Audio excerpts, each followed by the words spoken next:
हद कर दिए राजा, हद कर दिए। हाँ तो दोस्तों नमस्कार। तो दोस्तों आप लोग को स्वतंत्रता दिवस के ढेर सारी शुभकामनाएं। और बता दें फाइनली जिस गाने का इंतजार था वो गाना आ गया है खेसारी लाल यादव जी का। तो आप लोग जाइए और सुनिए दबा के, अगर नहीं सुने हैं तो थोड़ा सा क्लिप देखिए। रानी पार सरहद कई दी। आप लोगों ने देख लिया होगा। तो फाइनली गाना बहुत खतरनाक गाना है। तो गाना का इवेंट होगा आज ही होगा। तो आप लोग देखिएगा, इवेंट में धमाका होगा। हाँ विवाद के चक्कर में आप लोग नहीं रहिए, पहले गाना आप लोग जाके सुनिए दबा के।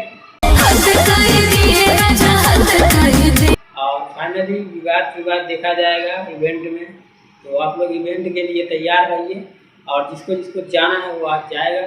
तो चलिए मिलते हैं अगले वीडियो में, तब तक के लिए बाय। इवेंट वाले वीडियो में मिलते हैं।